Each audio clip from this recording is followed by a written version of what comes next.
When the top kill procedure to stop the BP oil disaster from getting worse was first announced, BP officials gave it a 60 or 70% chance of success. Unfortunately, it was clear by Saturday night that the top kill procedure was just the latest failure in a long line of failed attempts to plug the leak at the Deepwater Horizon rig. Well, after 3 full days of attempting top kill, we have been unable to overcome the flow from the well, so we now believe it's time to move on to the next of our options.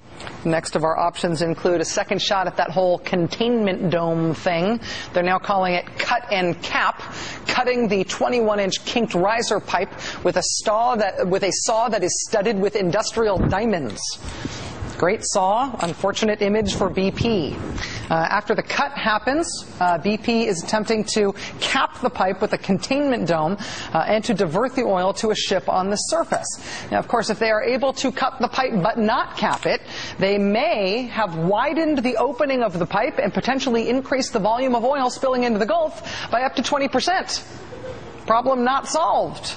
But let's just say this cut and cap thing they're trying right now works. The cutting, the capping, all goes according to plan. A man-made disaster addressed with man-made techniques.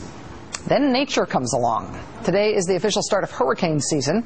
If a big storm were to hit in the region where a ship was receiving diverted oil from the containment dome, that ship would have to unhook itself from that containment dome and get out of the storm's way.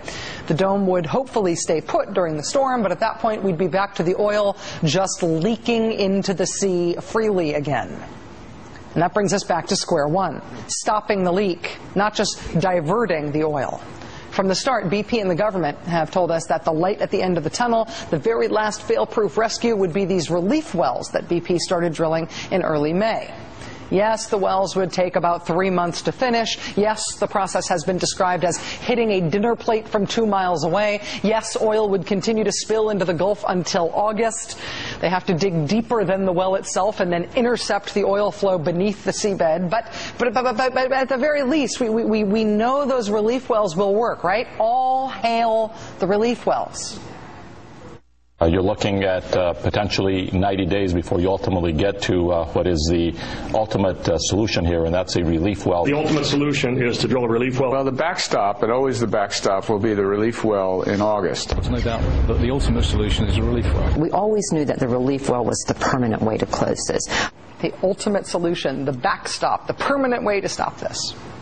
After the 1979 Ixtoc oil spill, the same relief well techniques were employed as the ones that BP is using today, because oil disaster response technology hasn't advanced much in 30 years.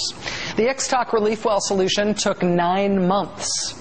Last year's Montara spill off the northwest coast of Australia proved similarly vexing. The first 4 attempts at a relief well there failed. It was only attempt 5 that succeeded with the relief well there. One of the failed attempts there started a fire that destroyed one of the drilling rigs on site.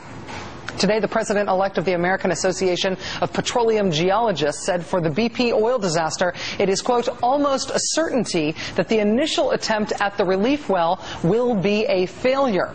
To intercept the damaged well, he said, quote, what you're doing is trying to intersect a well bore that is probably roughly a foot across with another well that is about a foot across. It would be like winning the lottery to get it on the first shot.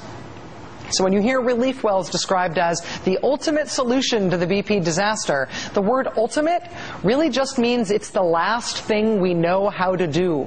It's our ultimate try at stopping this. It's not like it's easy or a sure bet. If it fails, if nothing works, then presumably we just wait. We wait for the borehole to collapse or for the well to finish itself off by gushing all its oil to the point where the pressure drops. If it sounds like even the ultimate solution isn't really a surefire solution, you are starting to get the idea of just how disastrously unsafe underwater drilling is now and always has been.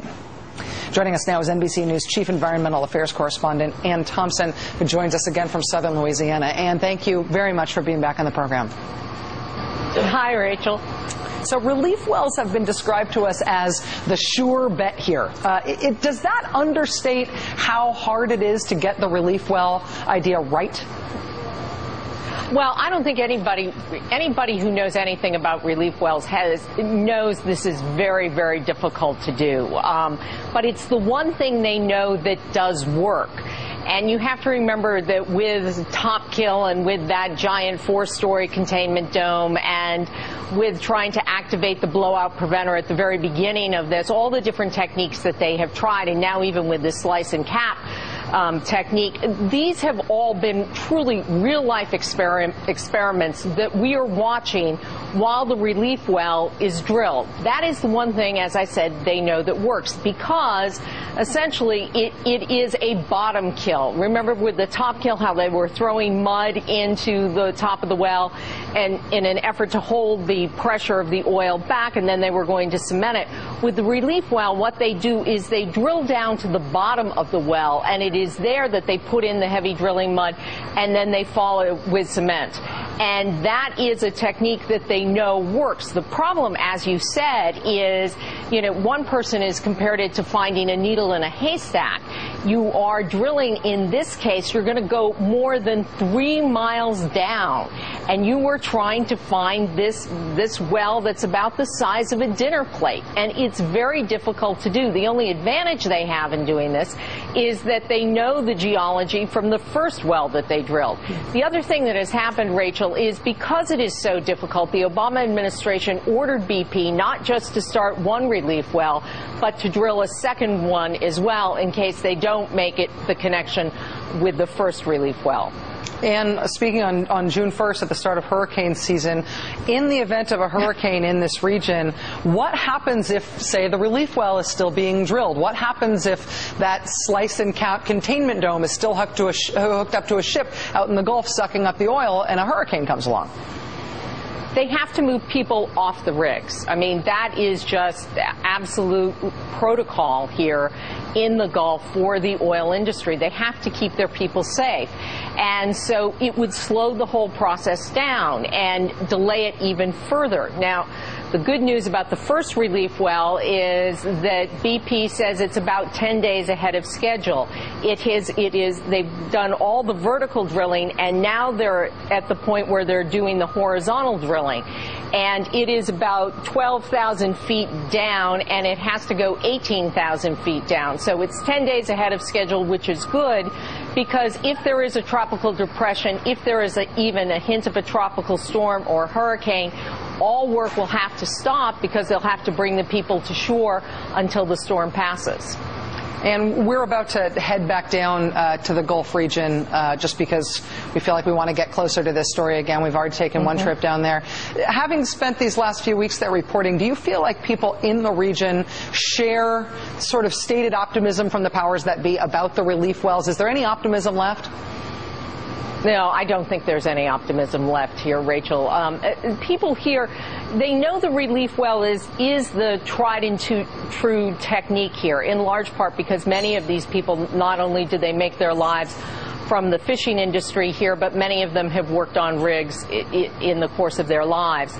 But I think when you come down here, what you will find are people who are really resigned to the fact that this is going to be a very long crisis. And even once they get that well plugged, when that day comes, it is still going to be months and years before this region ever fully recovers from what's happened.